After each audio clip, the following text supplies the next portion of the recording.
am Denise Greer, executive editor here at Pizza Today.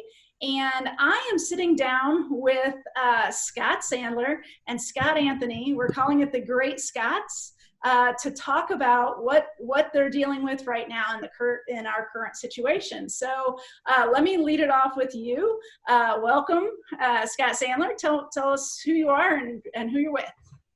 I'm Scott Sandler. I have a pizzeria called Pizza Head in St. Louis, Missouri. We've been open 3 years. It's a New York style slice shop.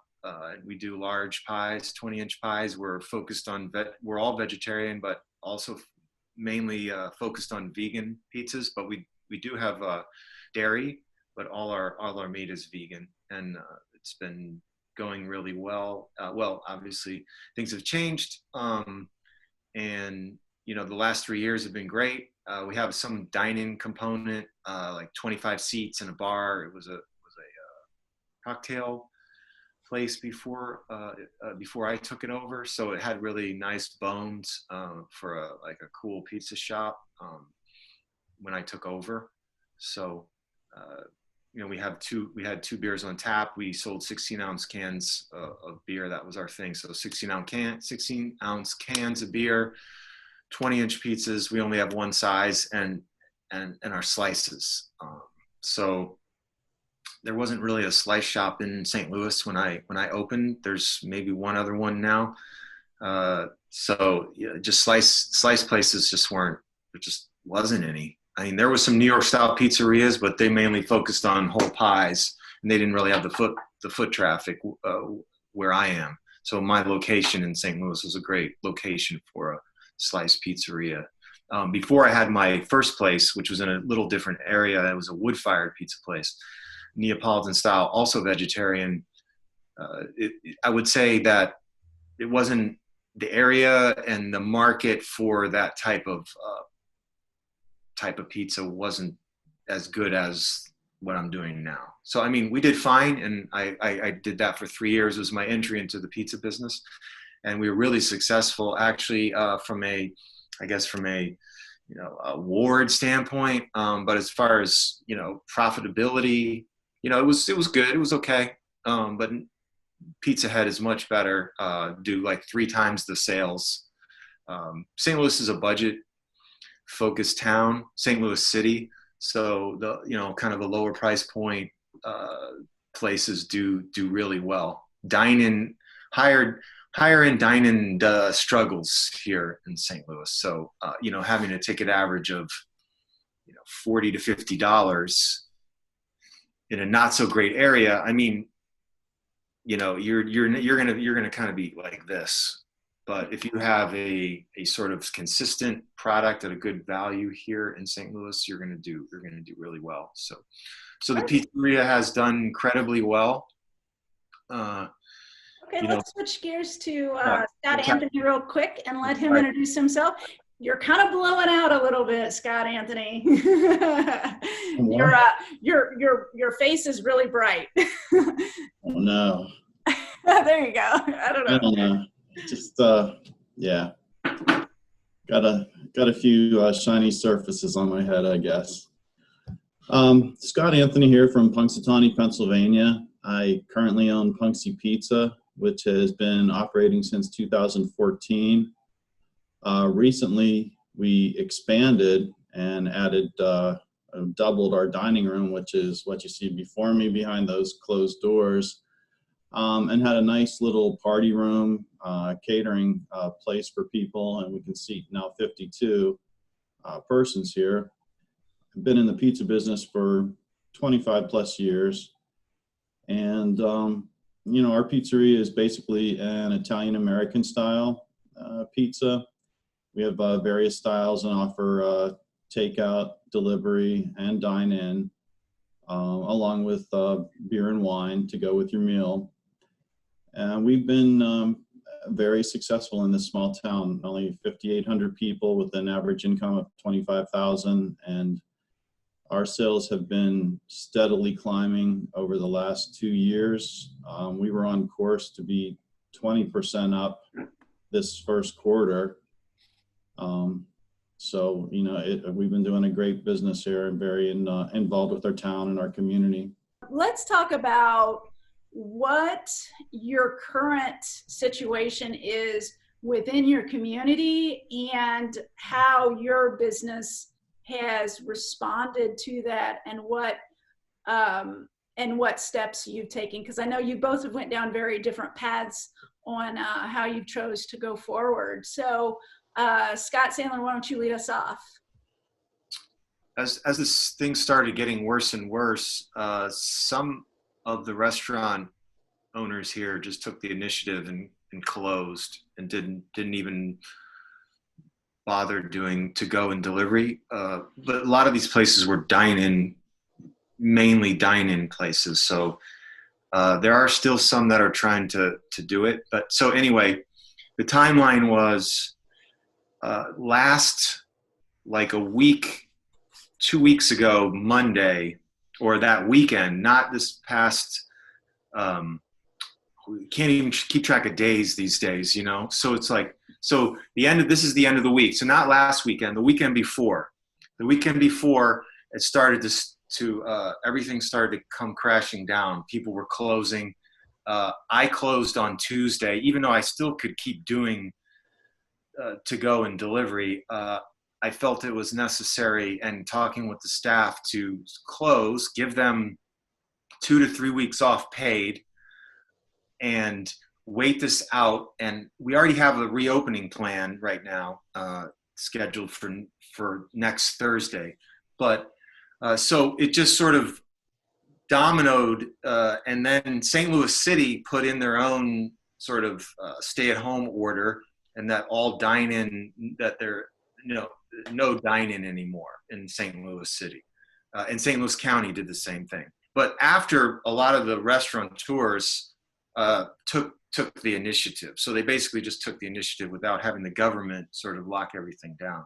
So right now, the state of Missouri is not, but St. Louis is, and under stay-at-home orders, St. Louis County is. Essential services are allowed to operate. So restaurants are allowed to operate all through this to-go and delivery. But I think the smart move, at least in my opinion, was shut it down fast, make sure everybody's safe at home, and then reopen when your people are out of the clear, which is exactly what we're doing. So next Thursday, it'll be 17 or 18 days. All my staff's been home. So we're planning our reopening. The 2 days we did no dine-in, the Monday and Tuesday of last week, we did really well, and the people that are open, they're doing really well, but at the same time, they've been open all through this, so they're taking a huge risk, in my opinion, because if somebody gets sick in their shop or whatever, they're going to have to shut down, and they're going to be shut down for a while. So I just retooling, making a new plan, maybe changing the menu. We've been working on our process as far as cleanliness, how we're going to operate inside the place, how customers are going to come in. I built my online store now, and we're going to be pushing that through Square, online ordering. We may do our own delivery. We may not even use Postmates anymore.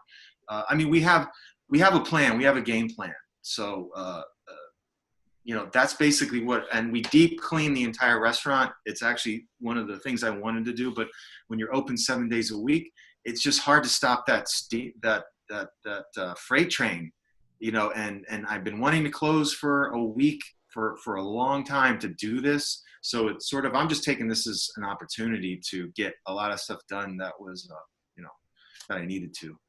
Okay. How about you, Scott Anthony? What happened, especially, you're in a very small market. So, how did that really affect you guys? Well, we really had no cases reported in our county or any of our surrounding counties. And so we were business as usual until the governor declared, what was an essential and a non-essential business, and non-essential should shut down. So being considered an essential business, and that we were already set up for carry out and delivery, we continued on with that process. Many of the other restaurants in town have had to close after trying takeout. It just wasn't working out for them or being, financially worth it to stay open. But even for us, we've taken a hit financially. The first week was 15% off. This week is even more off. And so we're trying to take different measures to better cater to the customer and to remain financially viable so that, we can keep in business, our employees can stay employed, and it still contributes to the economy of our small town. So, basically we're watching, and every day is a different bit of a trial. With our employees, some of them have chosen not to work, and we respect that decision because they don't want to be exposed to anything. Other ones, because state licensed daycares have shut down, they're now responsible maybe to babysit siblings at home and can't work for that reason. And so, we're dealing with different types of employee situations, but we are trying to keep everybody safe and healthy. And we, of course, follow all the CDC and other guidelines. We're sanitizing all contact surfaces every half hour, not letting anyone come to work if they have, any kind of cold or whatever they might have. And as we've been watching over the last 2 weeks, we've noticed that our lunch business is terrible. It's down at least 50%. All the people that we delivered lunch to have either gone to working at home, or they've been closed down by the government, or many of them have been laid off and just don't have extra money to eat out for lunch. Even with hospitals now, where we did a lot of deliveries, they're doing video conferences for appointments rather than going to the doctor's office. So they don't have a full staff on either. So we're having to adjust to that, adjusting our schedule. And what we're seeing too is that there's absolutely no nightlife anymore. All the bars are closed. All the entertainment venues are closed. So we're seeing our supper rush come a little bit earlier and suddenly end, by 7 o'clock. And so we plan on next week shortening our hours of operation because we're seeing absolutely no sales from 8:30 to 10. We used to close at 10 p.m. And so we're just trying to watch these patterns and make some smart business moves so that we can keep servicing the area and keep our employees employed. Yeah. Talking about smart business moves, Scott Sandler, I saw that you've shifted gears into another direction while your business is closed. Can you share a little bit about what you're doing? Sure. Also, what Scott was saying, when we reopen, we're not doing lunch. We're going to do 3 to 8, because we're changing our hours and everything. But as far as the bagels are concerned, it's something I've always played around with and kind of had a desire to do. And so one of the things I wanted to do during this break was to develop the bagel process. Originally, I almost was about to sign a lease down the street from Pizza Head for Bagel Brain, which was going to be a bagel cafe. But I'm not going to do anything right now. And actually, I can do the bagels and cream cheese out of Pizza Head because we have the room, we have all the, the mixer, we have the pizza ovens are terrible for baking bagels, but we're making them work. So we can use our entire dining room now to to do whatever we want because nobody's coming in. So we had a really small kitchen, so I pulled the refrigerator out, I pulled the pizza prep out, our ovens, which were stacked for coupone ovens, because we only do 20-inch pizzas, so we had 4 of them, 24 by 24, because it was so small, we had them stacked top each other, so we moved them side by side, to help also with the bagels, to baking the bagels. But so, yeah, just sort of trying to see, there's absolutely no bagel place in St. Louis City, which is crazy. There's such a demand. We sold out. We did a pop-up Actually, we made them this morning. We sold them yesterday. Sold 480 bagels in, well, we've sold the first 240 in 10. We sold the first 240 in 10 minutes, and then I added another 240, and we sold that. And people thought that we sold out, so I had to put everything that we still had more. And then it took only like, I don't know, another half hour, and they were all sold out. So we sold shirts, we sold bagels, we sold cream cheese that we made our own house. We sold 60 8-ounce tubs of the vegan cream cheese yesterday. So there's a demand. It's just how to get that process going in the pizzeria, and then work with. We don't want to get in the way. We don't want to get in the way of the pizzeria. So I'm developing a schedule to, maybe do bagels every other day in the mornings since we're only going to open at 3:00 now.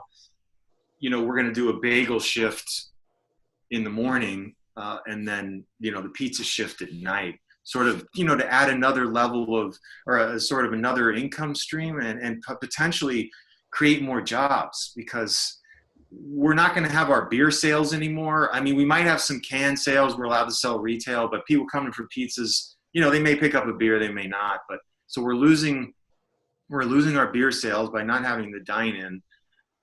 We can also now, because our kitchen was so small, we can get a salad prep maybe. I mean, there's just so many things we can do to keep that revenue going. And plus, since most places are cratered right now and not open, when we open back up, we're probably going to be, one of, a needle in a haystack kind of, or I don't know if that's the right analogy, but we might be one of the only places, or a few places that are going to be selling food that, like Scott was saying, we're already set up for 50% of our business was to go before, and 50% of that to go business was delivery. So we're not sure if we're going to use a third party right now because of safety issues. So we're going to start off with, I know I'm getting off tangent. You asked about the bagels. So yeah, basically the bagels were something I think that, the more tools you have in your toolkit, the more skills you have, the better you are able to survive. So because I'm mildly paranoid as a person, I sort of like, if anyone is like ready for something like this, I was, because I just have always thought that I needed to save for a rainy day. And that rainy day has come, and not only is it a rainy day, but it's much, much worse. So I was able, luckily, to pay my employees while they're sitting at home, and keep my staff intact, and get them working bagels, get them doing whatever has to be done, they're going to do, because there's really no job opportunities right now in the service industry.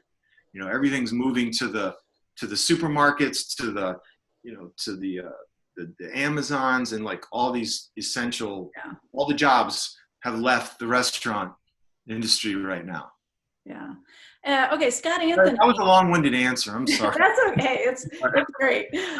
Perfect answer.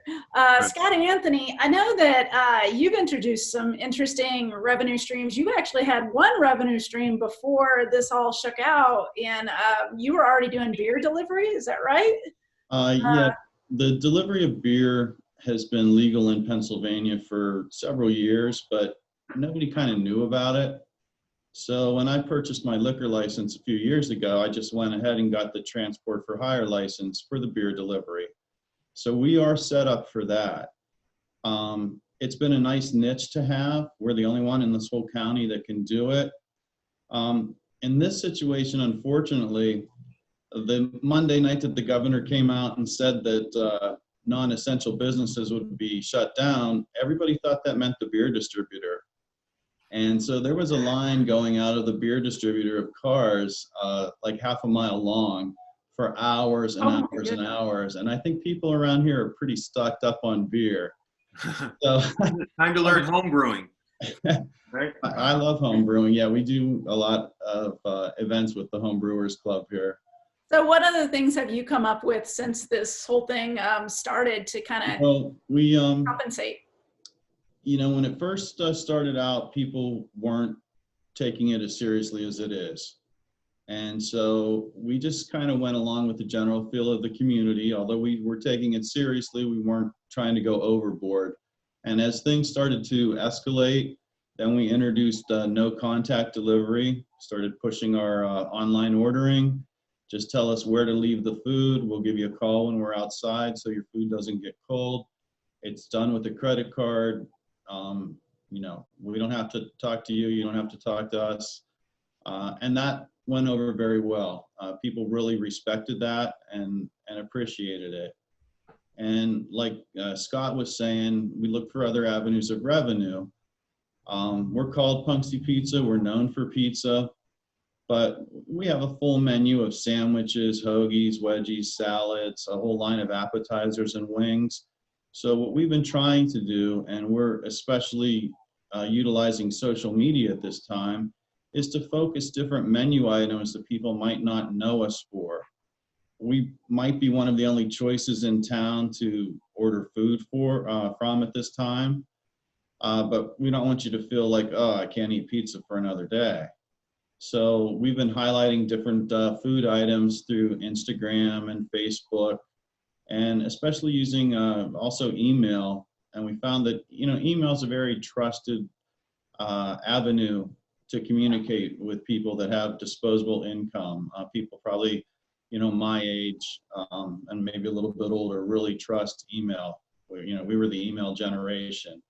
The younger ones are really going for social media, and with everybody at home, you know, the stay at home, that's what they're doing, is looking at their phones and checking Facebook and Instagram. So we're seeing a lot more activity on our posts and really trying to get the word out. Earlier this week, I took a little class with ServSafe to be certified in what to do with safety measures concerning coronavirus. And we posted that certificate online. And it got tremendous reviews because we took the time to make sure that we knew how to properly do things so that we weren't exposing any of our employees or customers to any kind of virus. We've done YouTube videos to try to assure people that, hey, we're here in business, we care about you, we care about our community, and we're going to do what's best for all that are involved. So we're just trying to keep open communication with people, where we used to post maybe 2 times a week so they wouldn't get tired of us. We're trying to post, you know, 6 or 7 times a week so they know that we're still here, because it seems like every day another place is closing. The place beside me is closing today, a little coffee shop, which was their last day. Yeah. So we're trying to keep in touch with our customers the best way that we can. Now, Scott Sandler, because you're in a larger city, you know, what are you seeing as far as when you come back? You said that you may be kind of one of the exceptions as far as people that are serving your community. What is that like going to be like in a major metro? Like, how are you going to be able to plan for that influx? We have a plan, but we're gonna evaluate that plan, you know, every day. Really, yeah. Every day is a new day. Like Scott said, one of the reasons why I closed is because one, we had to do a lot of stuff. 2, now when we reopen, we're gonna reassure the public, like Scott, where all the staff has been at home for 17 days. You know, we're basically developing right now our sort of procedures, safety procedures and things like that. And we're really going to see, you know, the demand's probably going to be strong. So I don't know if we're going to just do a set number of pizzas. I really don't know how this is going to play out. I know we will be busy. I feel restaurants right now, to survive, have to turn into commissaries, like Scott was saying. You got to innovate right now. I mean, obviously, if you don't have the deep pockets to withstand, you know, you're going to go under. But whatever, if you want to survive right now, you have to move quickly. You have to change your game. You have to do whatever it takes to serve the community. So all these restaurants have kitchens. So, you know, if it's possible, they should be turning these kitchens into places where they can make meals quick, fast, cheap, and the public will respond. It may take a while.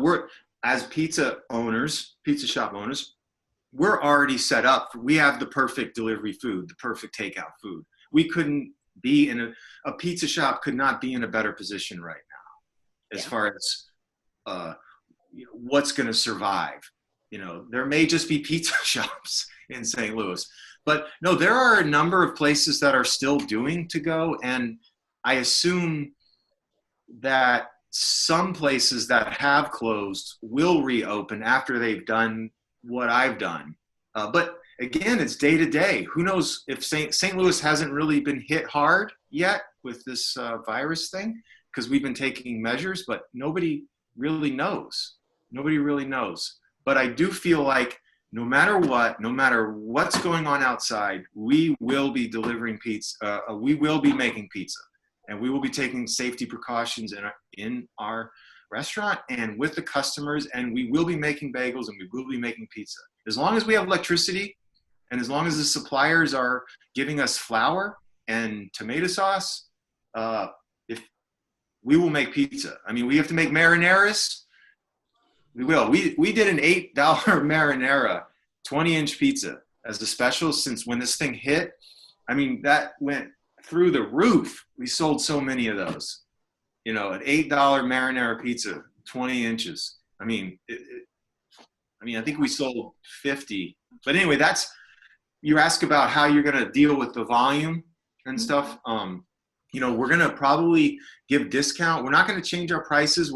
Since we don't have slices anymore, we're going to do that $8 pizza as a budget item. And then we're going to also give like a 20%, let's say, pandemic discount right now. And until this thing is over, we don't want to lower our prices because then we won't be able to raise them again. So we just want to give a temporary discount to people. Well, could I follow up on Scott's comment? Absolutely. Absolutely. Please follow up. We've been doing similar activities as far as some, I don't want to say discounting, but we've been thanking the community for their support during this time. That they still they have their trust in us, and they're still buying for us, even though our sales are down. We understand that. And so we have directed them to our online ordering platform and given them a code that will last throughout the pandemic for an additional 10% off any purchases made online.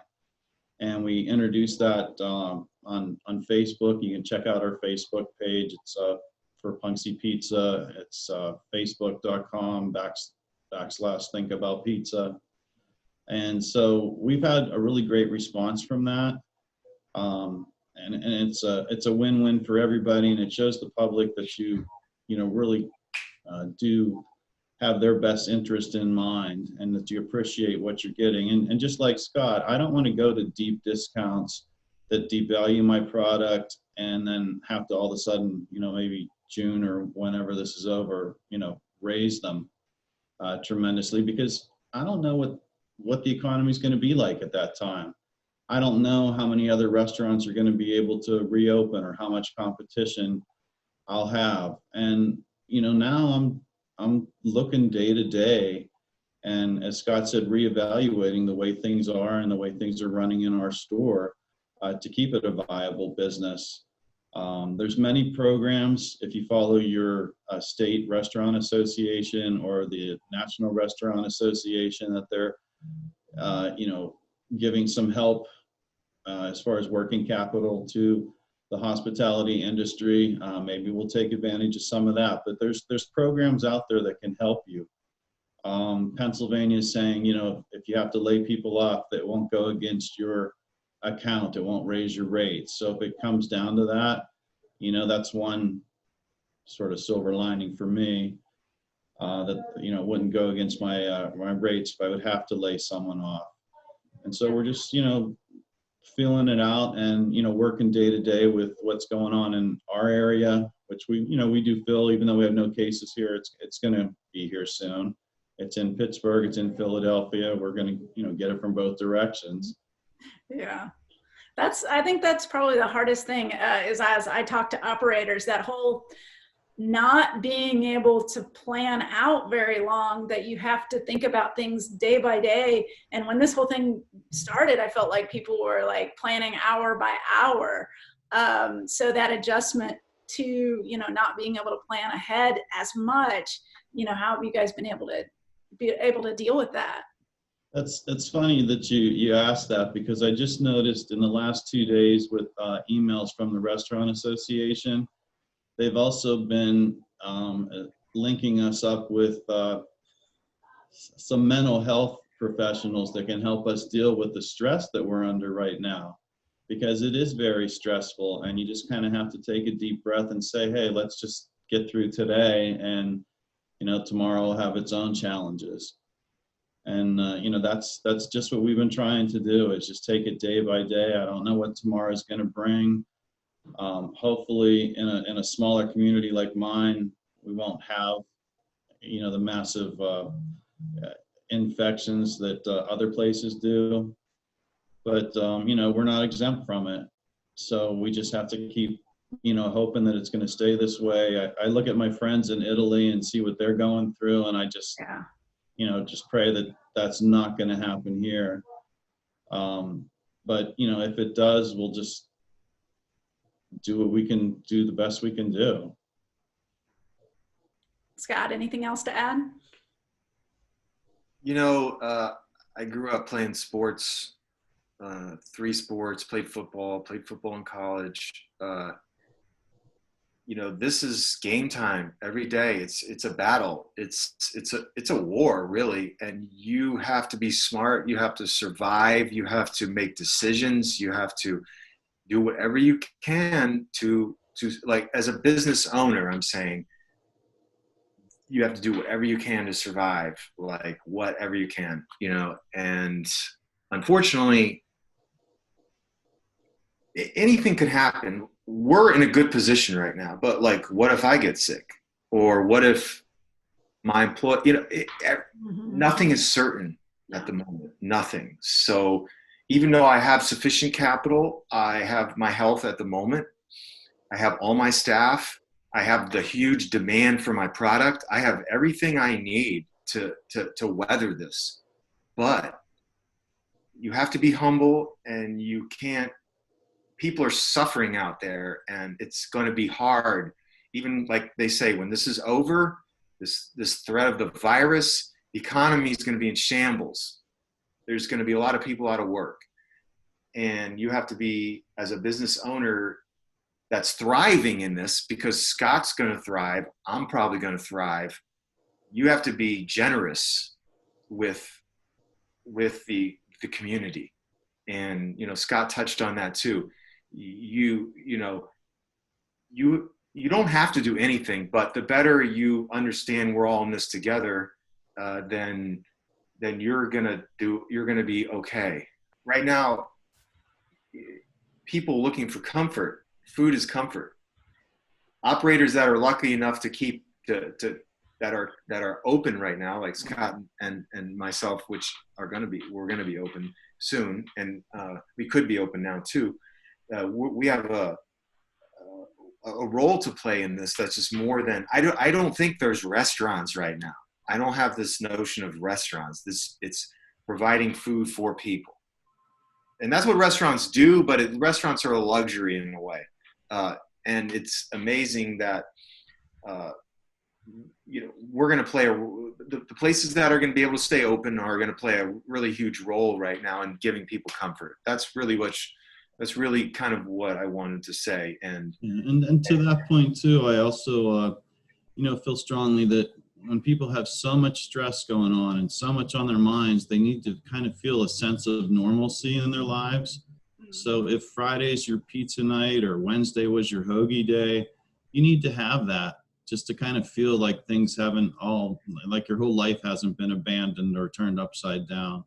So I do think it's important to serve our customers in that way too. It alleviates a lot of stress, and pizza is definitely a comfort food.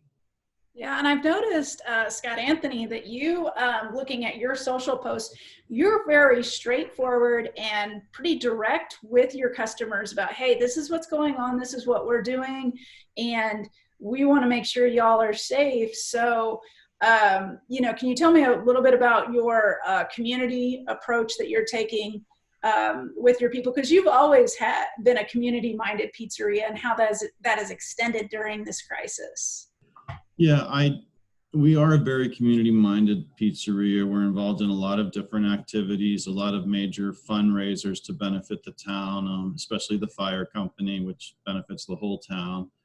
So when it comes to communication with our customers, especially at this time, I don't think it's a time to be playing around or for people to try to read things into what was said. I think we need to be straightforward and direct.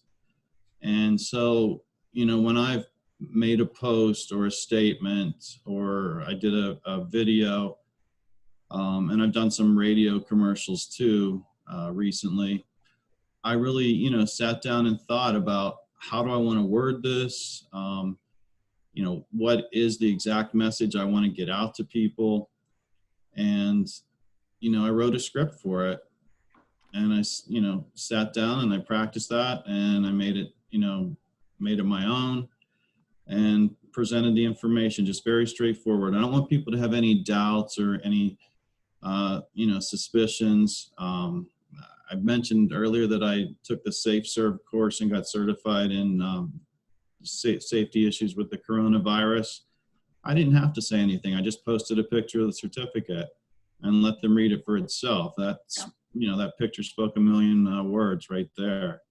So I did feel like, even though I don't like to be on camera, I usually have the same problem we're having today, where I look all worsed out and white, and my head's too shiny. I should have worn a hat like Scott.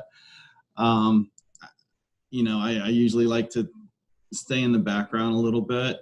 I don't like all the attention, but I really felt like, as the leader of this business, the owner of this business, I had to come forward and do a video and make a recording for the radio station to use to, so people could hear my voice and see my face and see that, how involved I am and how concerned I am about this situation. Yeah, that's pretty powerful, I think, as an operator, to be able to stand forward and be the face of your business, especially if you're used to being in the background like that. Scott Sandler, now that, with you being, you're actually closed, but you're not closed, how is that community interaction for you with your audience and your patrons right now? Well, I've always been very active on Instagram and somewhat Facebook, not that much on Twitter, mostly Instagram. So I'm doing a lot of posts about what we're doing, about the bagels, about inspirational type things, without being too, too preachy or too insensitive. Just sort of a quick note here and there of inspiration, some pictures, and I'm getting a lot of. Well, I've always had like a good relationship with my customers, because I believe in responding to every single customer. So if someone posts on Facebook, I like it. If they tag Pizza Head, I always either respond, write back, like. A lot of restaurants out there either farm out their Instagram, or they're not completely in touch with the customer. I mean, I'm not kidding you. I'm on every single post by one of my customers. I respond to every single one. And that's been helping. We've thrived here. We've done extremely well. It's just, and I believe for a number of reasons, but at the same time, having that one-on-one connection with your customer base, because we have 10 employees. I run the Instagram, I manage the shop, I obviously own the shop, but when they have a one-on-one personal with the owner, they really appreciate that. So I can't respond like with writing necessarily to every customer, but I respond with a like, or sometimes I'll make a quick comment. It's really paid off. it has paid off. I believe it's one of the pillars of why we're so successful. We'd be any slice place that was half decent in the location that I'm in would do fine. But I think we do exceptional because of that extra effort that I put in as an owner to connect with my customer base. Yeah, I would Did that second answer the that. question? Absolutely, that did. Go ahead, Scott.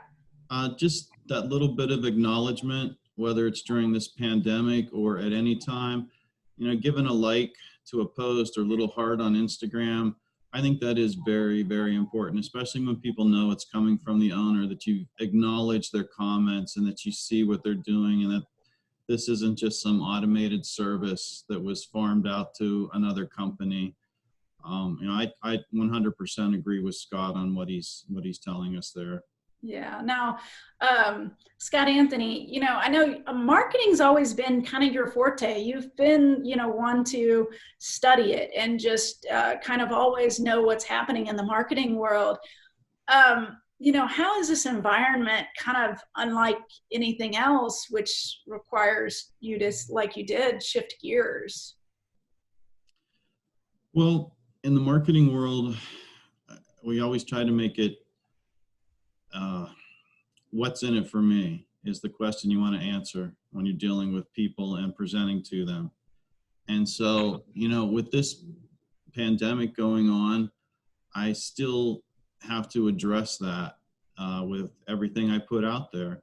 And so whether I'm putting out a message that we're thanking them and giving them a 10% discount, or that we're offering a no contact delivery, or what sanitary procedures we're doing here at the store, I'm showing them what's in it for them, why they can trust in us, why they should buy from us, what they're going to receive from us.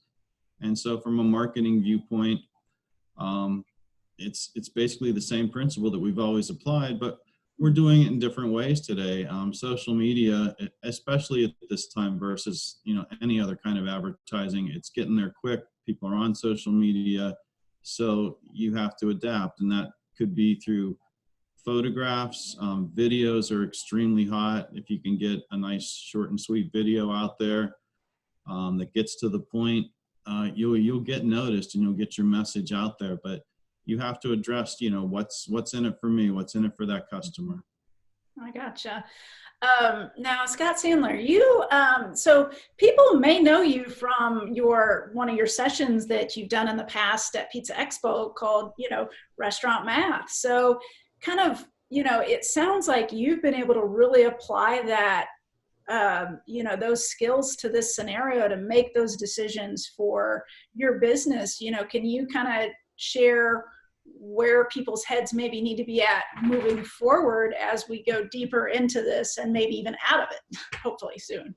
Well, before I got into the pizza business, I was sort of a financial analyst, so to speak, in the real estate industry. So I did projections projecting out 10 years on every deal we did.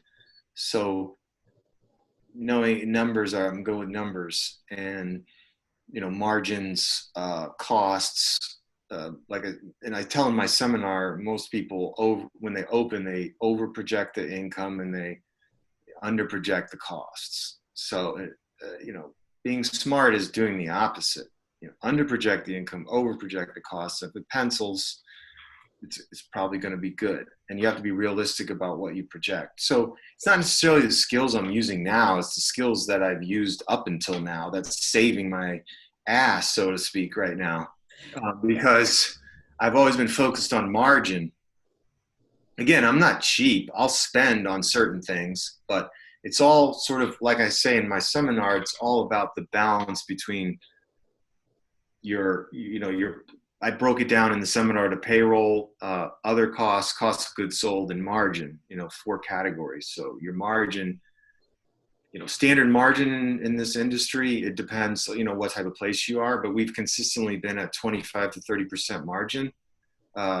And that's because I manage the margin. So managing payroll, streamlining menu to not have all the excess capacity in in your payroll, being efficient with your scheduling, all these different like tools. I think a lot of people think that being profitable is like, oh, I'm going to buy the cheapest products and I'm going to charge the most. Like that is not, in my opinion, the way to long-term, sustainable profitability. So it's more about managing your process.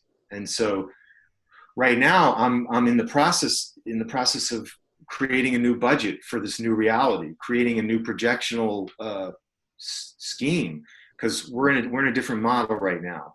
So I am laying the groundwork for when we open, and to see, okay, well, I knew exactly what our sales were so consistent that I was able to plan my staffing.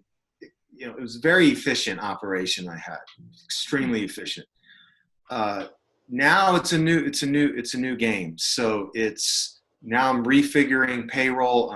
Obviously my landlord has deferred the rent for me, but that's not that. It might be a concern for a lot of people. That's helping me, but it's not that big of a deal. I could pay rent right now, but the fact that he's not charging me rent, but I still have to factor in the rent. I have to factor in so what I'm saying is all your costs are the same. The insurance is the same. The garbage is the same. All these fixed costs are the same. So maybe you can make some deals with these vendors again and renegotiate contracts and things like that. That's a possibility, but where are you going to, what is your price point now? What products are you selling? How are you doing? What's your revenue stream? So like, for example, I'm going to lose some alcohol sales. They weren't even that big a sale. They were like 9% of my sales. So, but I'm going to lose, that's going to go down to maybe 1 or 2%. So where do I get that other 7% from again? Okay. It could be bagels. It could be we're just doing a massive amount of we're just doing a massive amount of sales more with our with our pizzas. We're doing way more delivery. We're doing way more to go. How am I going to make up for the slices? The price point on the slices, the amount of volume we did. I got to make that up somehow. It's sort of this very complex thing that sort of like you can't just tunnel vision one little piece of it. It's sort of like you have to look at that piece, but then you have to always have that big picture in mind when you're making your strategic decisions about your business. So right now is just a time I'm basically opening a new pizzeria. That's pretty much what's happening. So, and I told my staff that Pizza Hut is dead. It's like, we're no longer the same anymore. You're going to have different job duties. You're going to have different pay. I mean, I'm not necessarily lowering the pay. I am just changing the structure of the tips. So all tips are going to be shared now equally with everyone, where before 80% of the tips went to the front, 20% went to the back. I paid the back more. The front got paid well, but less. And so now everyone's going to kind of be on the equal footing with the pay and the tips. So it's going to be more like a collective, so to speak. Yeah. So I don't know, that I think that answered your question. Yeah, that was perfect. Anything to add, Scott Anthony? He's absolutely right. It's a very complex process, and you have to look at all angles of it. I've always focused on prime cost, labor, and your cost of goods sold. And what I've been really trying to focus on as things change day to day is inventory, for one thing. I don't need dollars sitting on the shelf if I'm not going to sell it. So it's changed my ordering process. It's changed my projections when I order for the week of how much do I really need.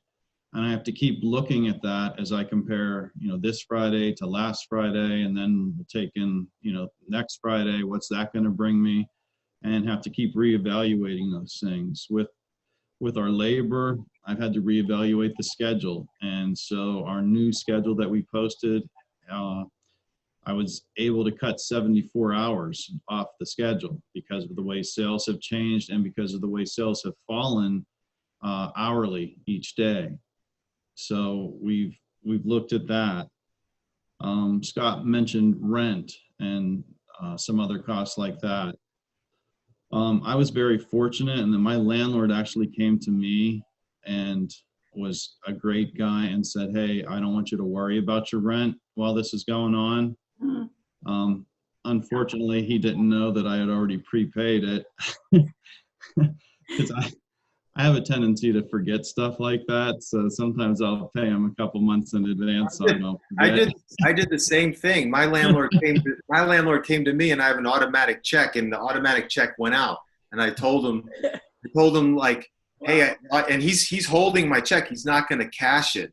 And to Scott's point about his landlord coming to him, which goes back to one of the most major things I talk about in my seminar with people opening places is, and it doesn't necessarily relate to the restaurant math, but you have to get in bed with a very good landlord. If you don't have a good landlord, you know, one of the most major things, in my opinion, for success in a restaurant is to get the right landlord. And Scott obviously has the right landlord. I have the right landlord. And in times like this, the right landlord could be the difference between you failing and you making it through this. Yeah, I really want to give a shout out to my landlord, because him and his sister own a club that's on the second floor in my building. Mm-hmm. And it's a C license in Pennsylvania, and they had to close completely. And even in light of that, he still came to me and said about, you know, I could defer my rent. So I was very impressed with that. And I'm impressed with people like that see how important it is to keep the economy going and to keep businesses here. I'm important to him as a tenant, and he's very important to me as a landlord. And you have to have that great relationship to make things work. And you have to have that kind of relationship with your bank. Can you go to your bank and say, hey, can I defer a payment on my line of credit? Possibly with your distributor, can you set up different terms on that if you're having some cash flow problems? So in good faith, if you can, you know, have relationships with people and be able to go to them in times like this, that's a big plus. And I, fortunately, being in a small town, have a lot of, I guess, more personal relationships instead of just emailing an order or ordering online for supplies like that. I would rather, you know, talk to my sales rep and talk to different vendors. I actually had a vendor today, my IT person. She just completely wiped out my bill for this month because of what's going on. You know, she felt she didn't want to do that. She wanted to help my business and, you know, keep me as a client. So she wiped out that bill.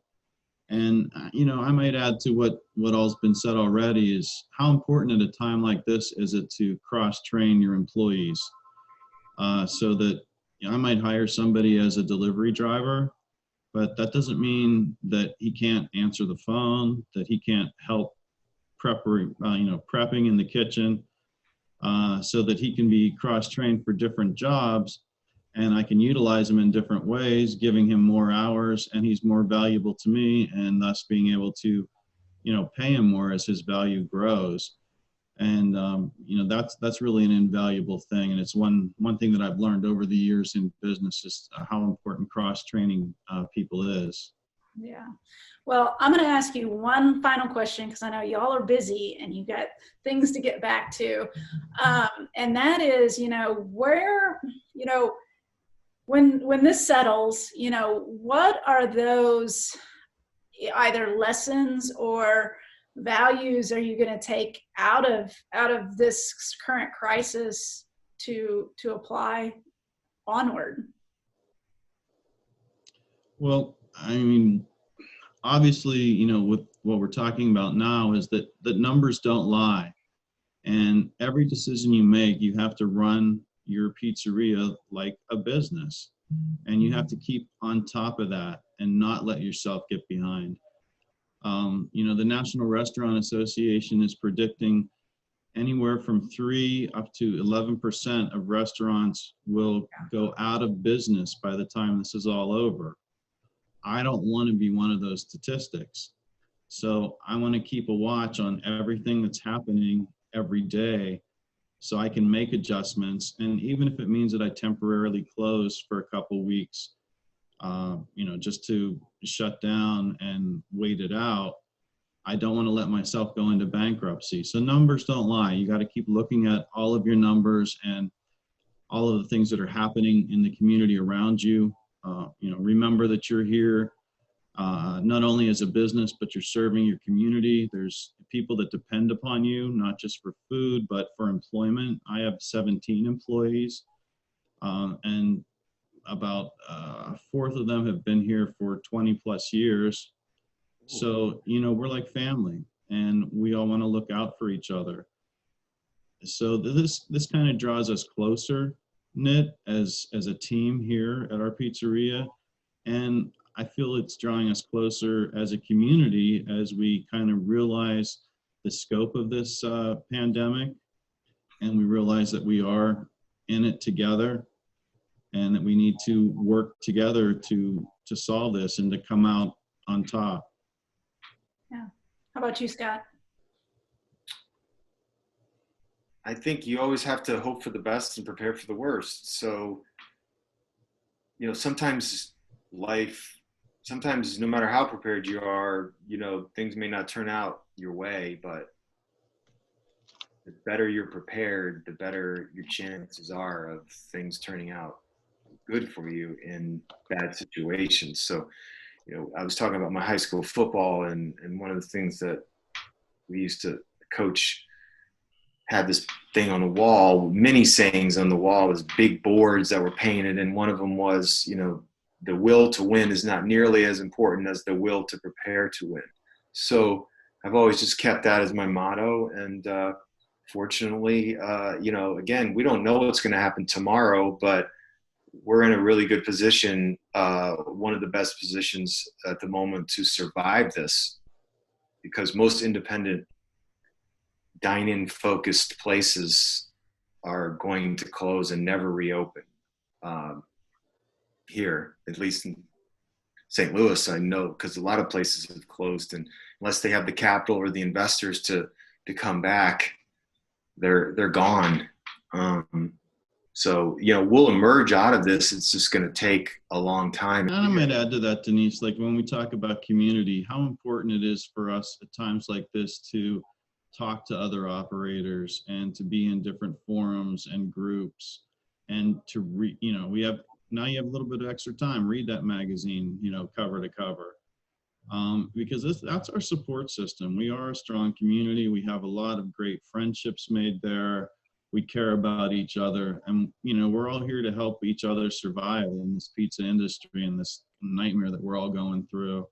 So yeah, whatever we can do. We might be missing Pizza Expo this year, but hey, let's make plans to make Atlantic City the greatest show of the year. Let's keep in touch with one another, and keep promoting ideas to help others through this situation.